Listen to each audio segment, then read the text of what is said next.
We conceive of the essay as an exquisite vessel, one that evidences the delicate balance of beauty and pain. The exquisite character of this vessel invokes simultaneously an exquisite work of art and the exquisite ache of an intense sensation.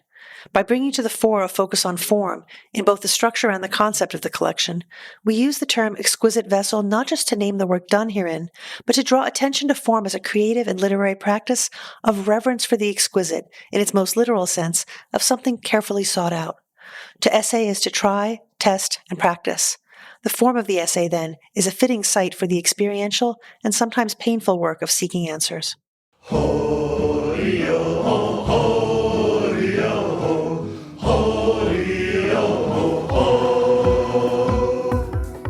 Hello and welcome once again to the Spouter-Inn. I'm Chris. And I'm Suzanne. And this time we are looking at Shapes of Native Nonfiction, a collection of essays brought together by Elisha Washuta and Theresa Warburton. Yeah, it's a really lovely collection of essays, which I ran across right around the time it was published in 2019. And it's been really great to come back to it in this setting and talk about it together. Now, I think before we talk about the book in specific, I'd love to talk for a little bit about a collection of essays by different authors brought together and published under one roof, under one cover. That is a specific genre of book. Yeah. And it's a genre of book that doesn't usually become canonized in the way that many of the great books that we've spent the years talking about would be, which doesn't make it less great. It just is a different kind of thing. And I know that you have edited a few of these collections of essays that have brought people together yourself. And I'm wondering if you'd like to speak a little bit about how that form of book operates for you. Yeah, well, you and I have worked on that together, right? So it's neat to come back to it in this setting. You know, when you say that collections of essays don't often become sort of canonical literature, it's absolutely true. But it's interesting to think about why that might be. Like, I'm thinking back to things like, obviously, Montaigne's essays, which we read a little while ago, Bacon's essays, and so on. That is, collections of essays that are coming from a single voice, essays by Virginia Woolf, any of these collections. Those tend to enter into a canonical kind of status, with some regularity. Collections of essays, though, that have multiple voices, that bring a lot of voices together, I agree with you, they less often have that staying power. And it's interesting to think about why that might be. I think it has to do with excerptability, and it has to do with the fact that it doesn't get seen as one thing, as one unified thing. And there's a lot to say about that. In our experience, though, you'll remember that when we did those two collections of essays, How We Write back in 2015 and How We Read, they came together in this really, I don't know what to call it, like provisional kind of way. Sometimes when you edit collections of essays, and I've done this for academic topics before, you kind of figure out what are the key topics, you get people to write the essays, and you gather them together, and that's a certain kind of compilation. But essays that are affective or personal or are doing something a little bit more creative, you can bring them together from previously published work, and that's what Washuta and Warburton have done here. But you can also kind of elicit them from people in a cumulative kind of way. And that's what we did in the How We Write volume. It started out as a kind of really effervescent Facebook post that Alex Gillespie and myself were very much involved with. And then it became gradually a series of essays that were sort of responding to one another, that it was a single conversation that unfolded in a whole cluster of essays and then a few more that were added on. So that had a kind of hanging together kind of function. It's been interesting to see how, to what extent it's continued to be read. Basically, people have kept reading it, especially graduate students who are dealing with the obstacles of writing. So I think it's been showing up, because it's an open access book, partly. It's been showing up in those kinds of settings. The How We Read volume was put together a little bit more purposefully, but and I think has less of a organic coherence than the How We Write volume did. So anyway, so it's neat having been involved in the experience of putting together an essay collection from the inside, and then to look at somebody else's essay collection from the outside, because you see the joins in a way that's a little different from somebody who might not have done a collection before. Yeah, and I think that brings up something that I often find with these essay collections, that they capture a community in a moment. Mm-hmm. And that might also be one of the reasons why they don't necessarily get read 50 years later, except out of a historical interest, is that they're really focused on their position now in what work they can do in this moment. this collection that we're looking at today sort of straddles both of them. It's an anthology of representative works, of heterogeneous works, of different kinds of native nonfiction, but it also is trying to capture the sense of a moment of various groups of writers coming into this moment of recognizing each other as doing something similar and maybe putting them in conversation with each other, both sort of in a book, but also perhaps literally. The chance of saying, oh, we're both in that collection. We should talk. Yeah, and I think that Washuta and Warburton have done something even a little bit more intricate here is that they've kind of woven these essays together.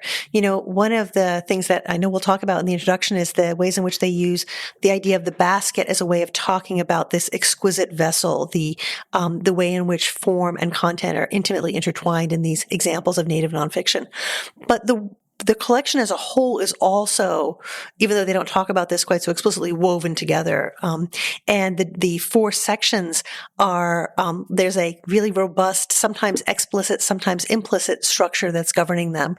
And when I say structure, I don't mean so much like structure like the structure of a building, but more like structure in the way something might grow organically or something might be shaped into something like a basket. Anyway, so it's really interesting to think about that as being one of the impacts of this book. That is, even if the book doesn't end up, like many essay collections, being read and entering into canonical literature, the way of doing things, and this is something we were talking about quite a bit when we were discussing Leanne Simpson's work, the way of doing things, I think, may persist. It is very specifically shapes of native nonfiction, which means a few different things. But one of the key and most obvious things it means is the form of the essay itself. And they describe this in terms of the form of a woven basket, which I found a very interesting way of thinking about things. And I feel like we should perhaps begin by talking about that language, that way of describing essay making. Yeah, there's a beautiful passage right actually at the very beginning of their introduction, which I think captures some of that, captures the specificity of the basket, but also lets us know that the basket is just one of the ways that we can convey this idea, which I think is really neat. They say, write this: the basket, the body, the canoe, the page. Each of these vessels has a form, a shape to which its purpose is intimately related. Each carries, each holds, and each transports. However, none of these vessels can be defined solely by their contents. Neither can their purpose be understood as strictly utilitarian. Rather, the craft involved in creating such a vessel is inseparable from the contents that the vessel holds.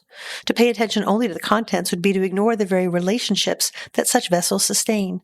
Yes, the basket may contain elderberries or trapped salmon, but what of the cedar used to weave it? What of the weaver whose skills connect long genealogies of craft and kin? What of the cosmological significance of the elderberries and salmon? And it goes on, unpacking all of those layers. So they're setting us up to read each of these separate pieces in this larger framework of the basket. And they're going to be different kinds of baskets, and they're going to vary depending on the individual maker, but also on the communities they come from and the land and waters they live and work on. And so they follow up on this by dividing the book into 4 large groupings, each of which is associated with some aspect of basket making.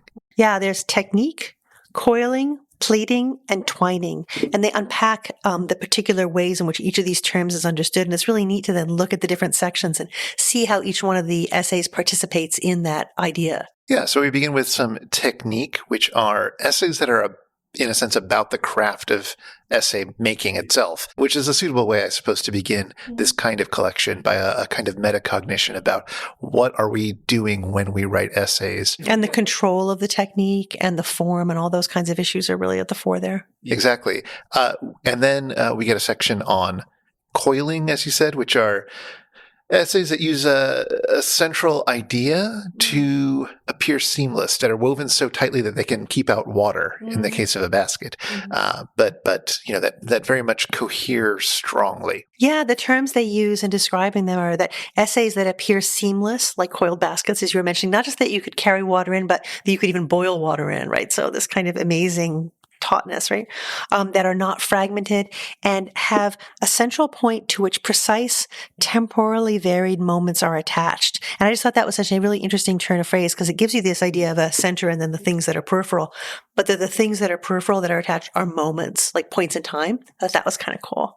And then we can contrast that with the next section, which is plating, where we get fragmented essays, but which are coming from a single source that are broken up perhaps into small little sections, but which are fundamentally deriving from one event or one memory or one moment. Exactly. And then the final section, twining, by contrast, has material coming together from different sources, right? So plating was a single source, twining is different sources, but they are as, and I think this is again a lovely phrase, there's a foundation of rigid elements or warp rods around which 2 and sometimes 3 or 4 weft elements are woven.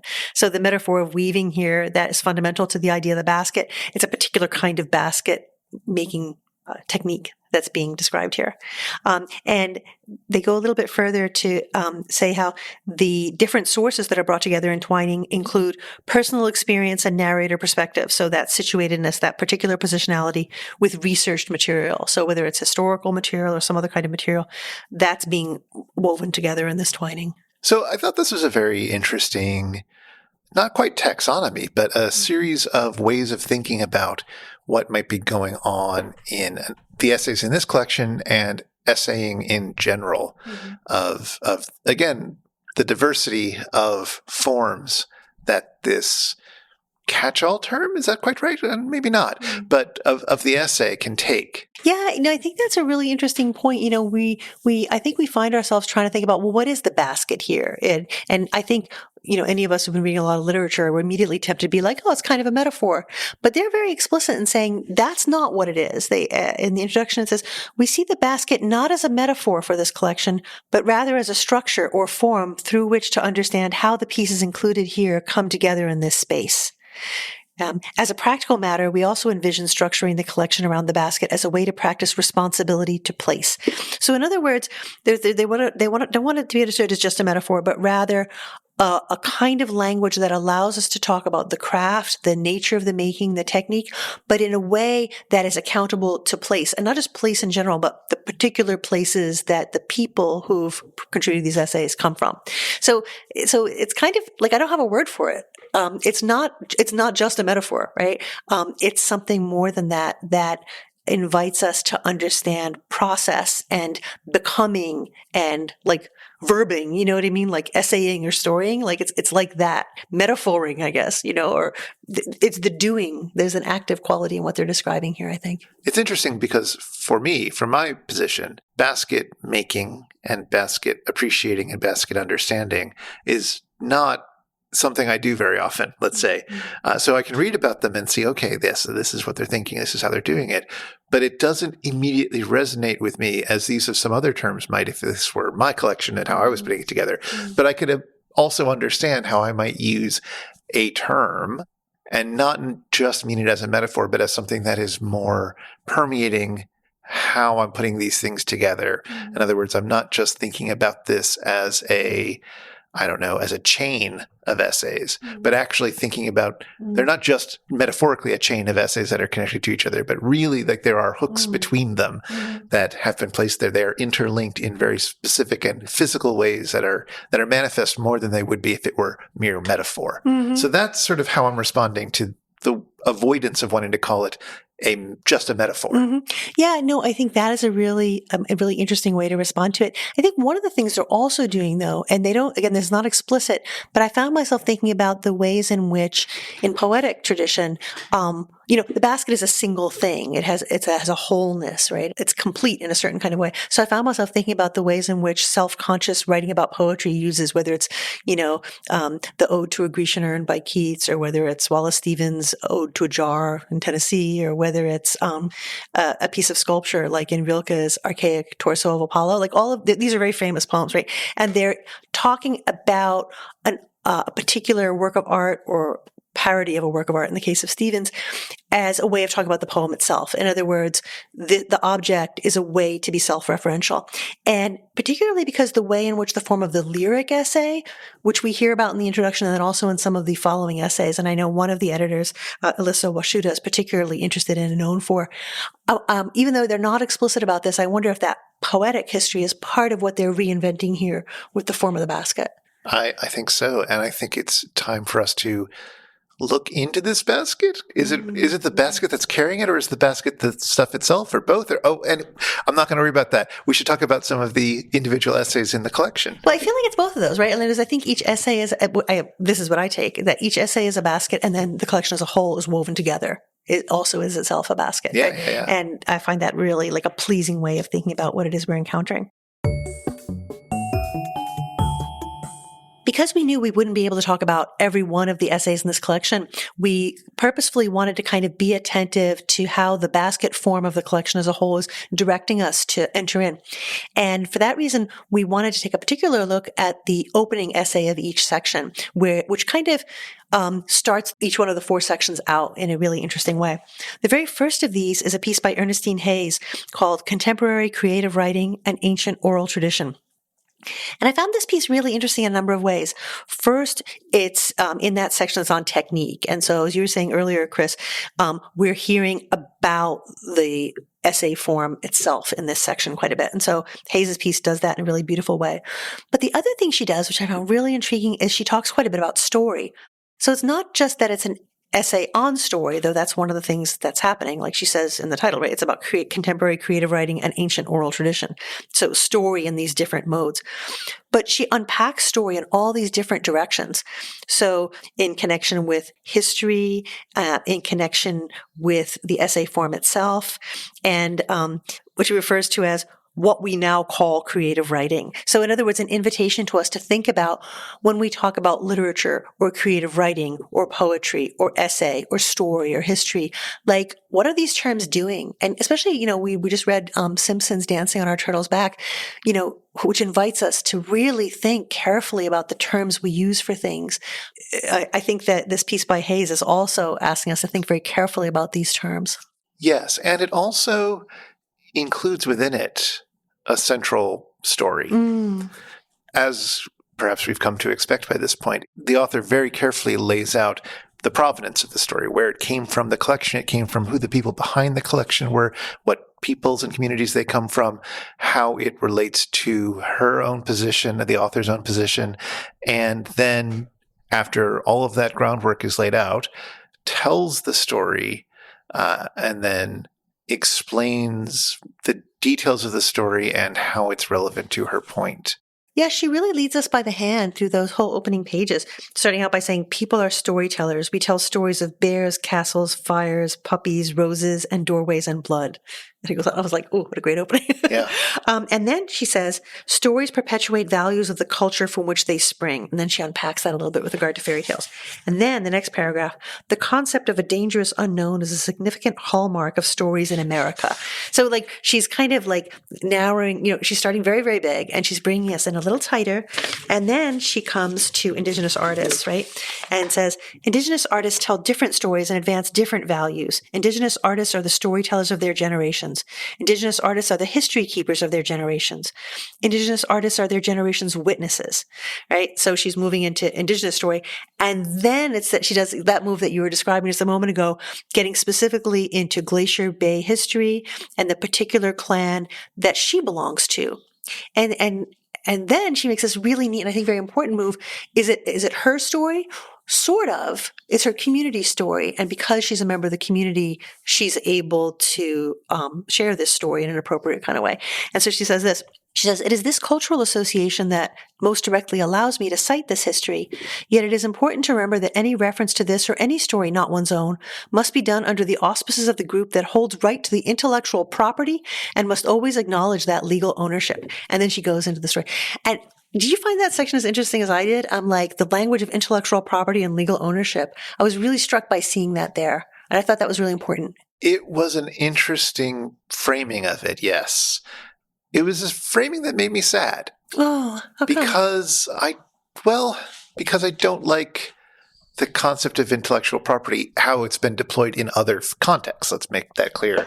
But intellectual property is like a form of the overreach of copyright, is a form of commercializing and corporatizing story and character and things that people love and build relationships with. And it's a way of keeping them from being able to do what would only be natural for them, which is to retell those stories or elaborate on those stories or do other things with those stories that they have brought into themselves and their hearts and all this. Mm-hmm. And so that sense of what is intellectual property in big quotes is very fraught in how I primarily think about that. Now, taking that tool and using it as a way of laying out this is ours from people who have historically, habitually had things that are theirs taken from them.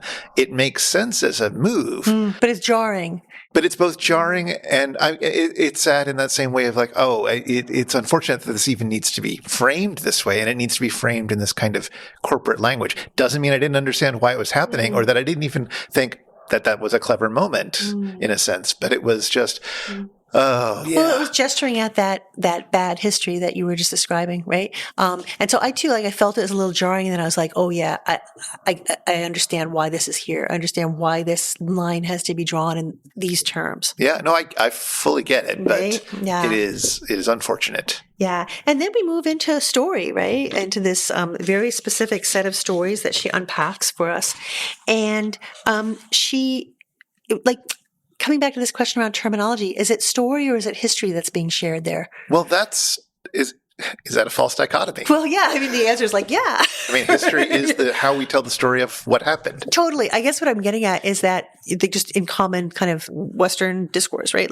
There's a distinction between history and story, and history is expected to be truthful and accurate and all the things that go with that. And story is something that's often synonymous with fiction. Right. Right. For example, we have the phrase where somebody will say, it's a true story. Yeah. Right. And that can mean a range of things. But stories by default are not literally true, right? Generally speaking, right? That's the expectation. And so here, when she's giving us an account of the past that's explicitly couched as story, but then she's going to talk to us about history and story for Indigenous people. There's something really interesting going on here, is what I'm getting at in terms of what's going on with history and story. I love the way she makes this kind of move at the end of this essay. I was startled by the end of that piece. Did you have that same kind of response? Yeah, that part was fantastic because it's a vision of what would have happened had contact occurred under a completely different circumstance. Mm-hmm. And it's not one that depicts their lives as, quote unquote, stuck in how we would reckon 1400, but rather it imagines a full flourishing, taking advantage of all of the modern world's things, but in a context where it is still understood and has developed through Indigenous understandings and with a continuity of their culture and ways of dealing with the land. It was a kind of vision that I guess I haven't experienced before. And so it was very striking to me. And the language she uses to express it, she says, our lives would still be modern. And I just thought that was such an interesting way to put it. So she frames it this way. She says, tell this story. She says, had the colonial invasion not taken place, Indigenous people would still be living in the 21st century. Our lives would still be modern. Paved roads, airports, and electricity would still occur. Some things would be different. And she talks about the things that would be different. Our children would have education that led to success. We would not be so vulnerable to incarceration, alcoholism, poverty. We would be healthy. We would be speaking our own languages and telling our own stories. And I feel like this section is jarring, in a good way, because it's inviting us to imagine a future, not necessarily a future where there wasn't contact between cultures, but where there wasn't colonial invasion. In other words, where treaty agreements and all those things had been respected. So, she's not explicitly saying there was contact or not contact, but the thing that brought about the world we have now is not simply the contact of cultures. It's the failure to uphold the treaty agreements. And I just thought that was first of all mind-blowing. And then second of all, this idea that our lives would still be modern, and thinking about what work is that word modern doing there? It's just so interesting to think about what does that term mean even. Did you like the essay that opens the second section, the section that's on coiling, the central point with attached moments, right? This one's called Tuolumne. I found this one really, it touched me. I felt it very personally, this one. It was a very touching story, yeah. Yeah, the opening lines, I think, are so evocative. My father walked out of San Quentin after 8 years and somehow ended up at the Tuolumne River. And then she gives the backstory. Yeah, that is the moment that we're going to coil around. That's it. That's exactly it. Her father gets let out of the prison, and his father, who he does not have a great relationship with, and is he happy to see his son out of prison? It's complicated, as you might imagine.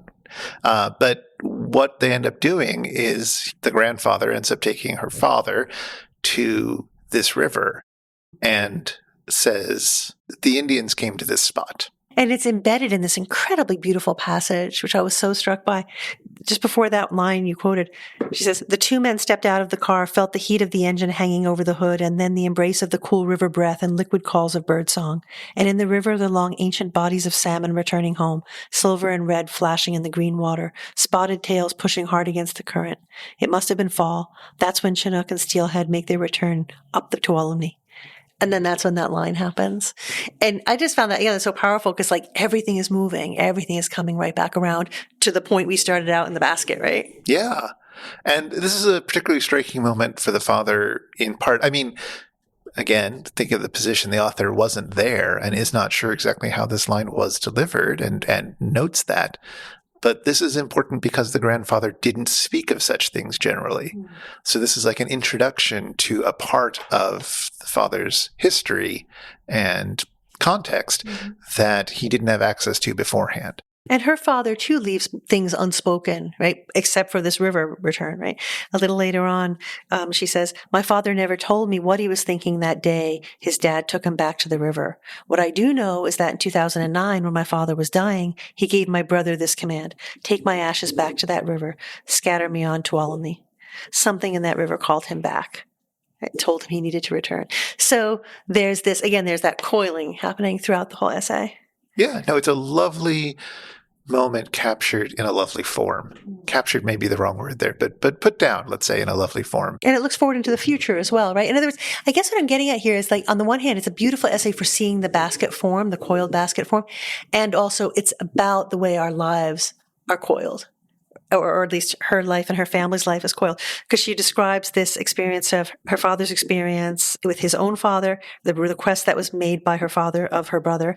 And then she says, one of these days, I'll go to the Tuolumne too. We go there for guidance. We go there for cleansing. We go there to say goodbye. We go there to start over again. So it's, you know what I mean? I just thought it was so beautiful because it's the form of the essay, but it's also the form of her life. Anyway, I thought that was it was such a closed piece. I just found that, you know what I mean? As opposed to ones that are leave you open out to something else. This piece, you get this incredible strong feeling of coming back around to the beginning. Yeah. Literally coiled tight enough to hold water. Yeah, no, exactly. Exactly. That was my feeling.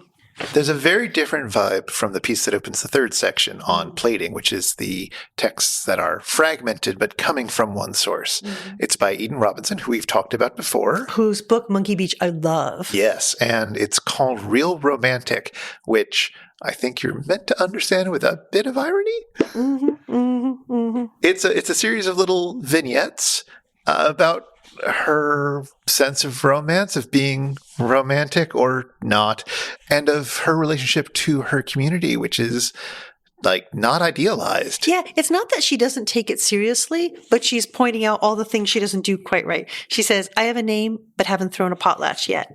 I don't have the rank to throw a potlatch. My name is good, but not that noble. Think Fergie rather than Diana. Right? I mean, and so there's this playful tone throughout. And so it's not that she's not taking her culture seriously, because she 100% does, but she's not taking herself too seriously. Yeah, exactly. She burns the soup. Yeah, it's possible to burn the soup. Yeah, she says, it's possible. Just sit at your desk and type an op-ed no one's asking for, and forget that you're cooking until the smoke alarm goes off.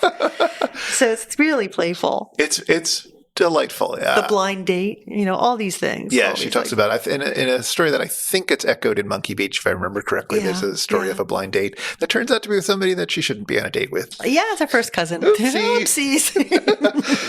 It's a really delightful essay in this collection. I think it does some really wonderful work of helping us not be too hagiographic, to not handle everything with kid gloves, and also to not expect, there's that sort of myth of the quote unquote perfect Indian, like that is an inappropriate way to think about people. And we've been hearing that in other ways, in less flippant, might be, or sassy tones. Leanne Simpson talks about this in her own way, but Eden Robinson describes it in a way that is very direct and cuts into it and is in a sense more my language in a way, just in terms of how I tend to position myself with the world. And it ends with a really lovely address to readers who have been removed from their communities, from Indigenous readers who have been removed from their communities and who are longing to return, but are also feeling perhaps anxious of it. She says, we know this awkward dance between longing for connection and being afraid of disappointment or rejection. And she says, we're not afraid. We in the communities are not afraid of your complexity. We get real fast. We're messy, but fun. Yeah. She says, we have our troubles, but when you come home, you'll find us unafraid of your complexity. We get real fast. And I love this connection of that kind of longing for that community with the longing that some people might feel from a more romantic situation, from the kinds of personal ads that she's been thinking about and joking about, and bad dates that she's thought about in the rest of the essay. It's a really fun and playful way of engaging with a lot of this stuff. And of course, we love an essay that ends in messy but fun. So the fourth section moves into twining, so the plating section was single source that would be segmented. Twining instead is coming from different sources, but there's kind of a central foundation about which things are woven. And the opening there is a piece by Laura Da called Pain Scale Treaties. And that piece really is sort of oscillating between two spaces, right? Like there's the space of her body and her experience around pain management in a hospital setting, and then the violation of treaties. In other words, what's happening to her body and what has happened to her people's land are just lined up, and we're just moving like the warp and the weft, right? We're moving back and forth between these continuously. Yeah, there's some interesting moments from her descriptions of dealing with the pain management stuff, of wanting to express her pain in her language, the way that feels sort of right for her to do, but having to bend her language to fit the needs of the institution to, on a scale of 1 to 10, how much pain is this? All right, it's a 7. Okay, here's your morphine. That kind of interaction. And what that means to go through that and reduce yourself to that is I don't know, that was a very striking for me, very personal echo of these, again, much larger forces that were going on in the stories of Tecumseh. Yeah, and the way that language is how these two sets of being are kind of being mediated with regard to pain management, like you were saying, give the right number so you get whatever it is you need. And then her account of Shawnee speaking in her family through the generations. She says this. She says, the last Shawnee speaker in my family was my great-grandfather. He was shipped away to boarding school as a young child, and his language slipped from story to sentence, sentence to fragment, fragment to adjective, leaving him with the sparsest scattering of nouns to pass down, a starvation harvest of syntax-starved images. I know the words for elk and water. There are other Shawnee nouns as dense as cones with metaphor and meaning, but they remain inscrutable to me. So this sense of the way in which that passage through time and across the generations, it's like she's starved of language. And one of the reasons I find that so powerful is there's the implication that there could be more, plenitude could be coming, abundance could be coming. And especially having just read Simpson's really powerful account of how important language is, I found this even more striking. It was also striking in terms of, again, the formal structure that's been placed under, that it's being brought together of multiple sources, because this essay starts with a third person accounting. It's a historical accounting. Enraged at settler atrocities and encroachments, Tecumseh stamped his foot into the ground, trampling out the fault lines of the New Madrid earthquake. Phenomenal first line, but also one that on its surface, at least at first glance, is not personal the way that almost every other essay in the collection so far has been.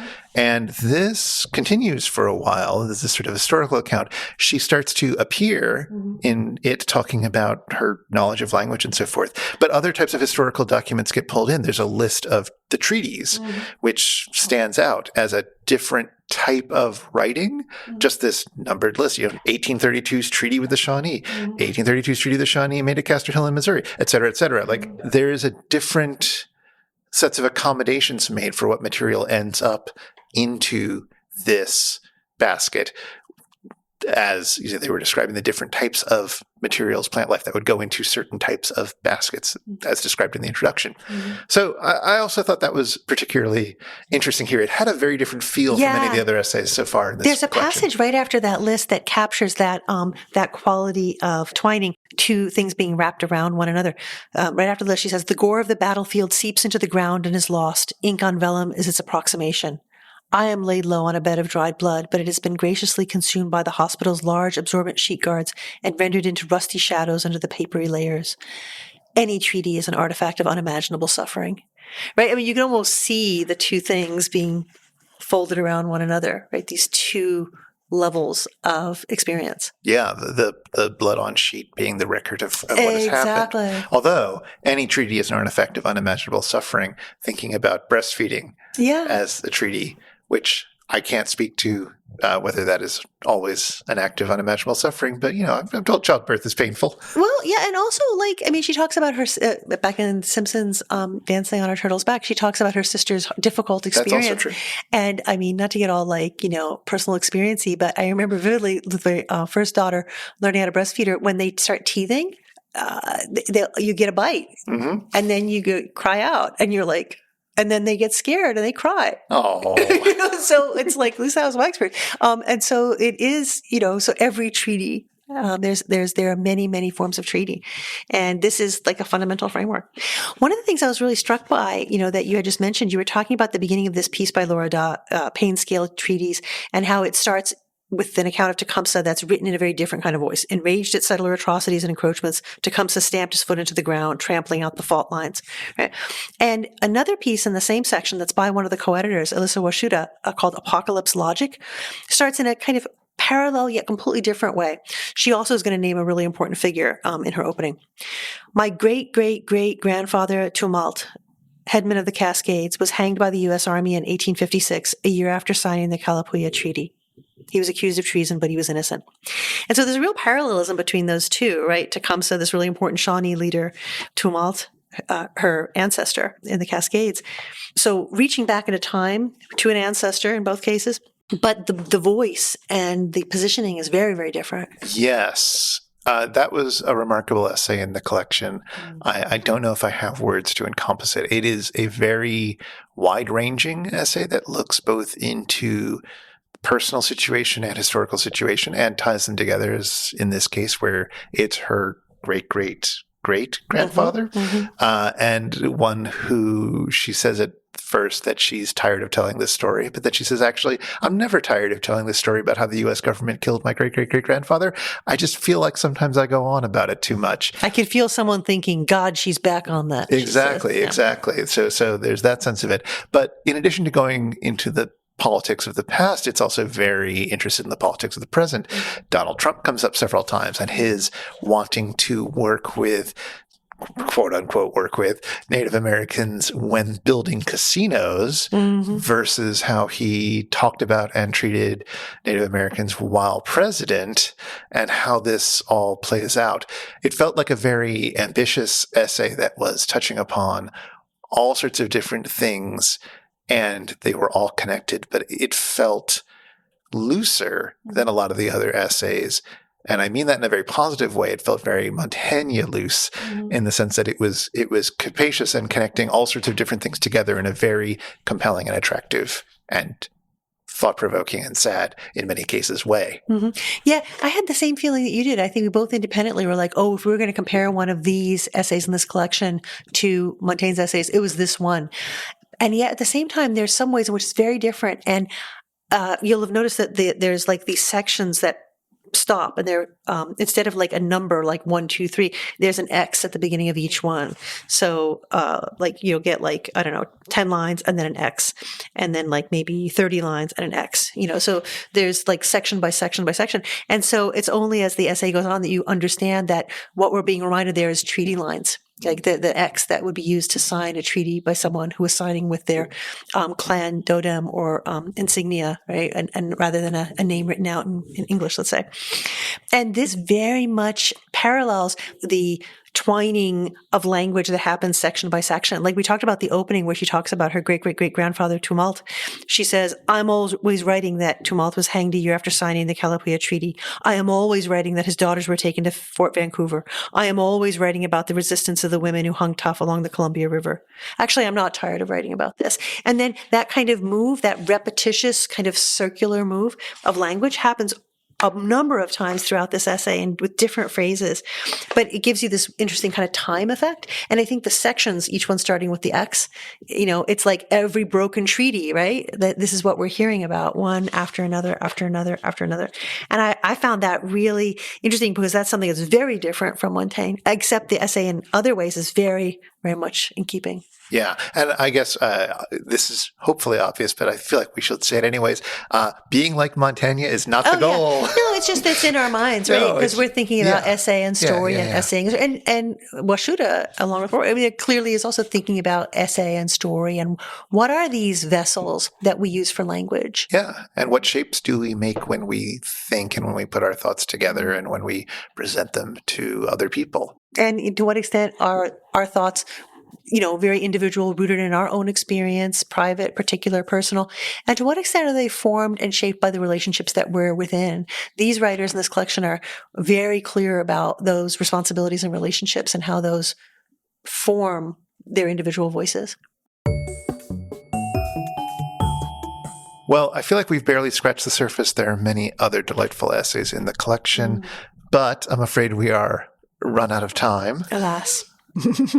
What are we going to be doing next? Well, next time we're going to give ourselves the space and time to reflect on the things that we've read together, the Montaigne's essays, Leanne Simpson's Dancing on Our Turtle's Back, and Washuta and Warburton's Shapes of Native Nonfiction, and think about essay and story, essaying and storying, and the kinds of things that have come out of these conversations, and just see how we can maybe bundle those together and where it takes us and what other books and writers and experiences we're reminded of. Yeah, I think there's a particular book that I would be very eager to bring into this conversation. And while we're not going to talk about it single-mindedly, I feel like any excuse to talk about Lynn Haginian's wonderful book-length poem, My Life, is a welcome excuse.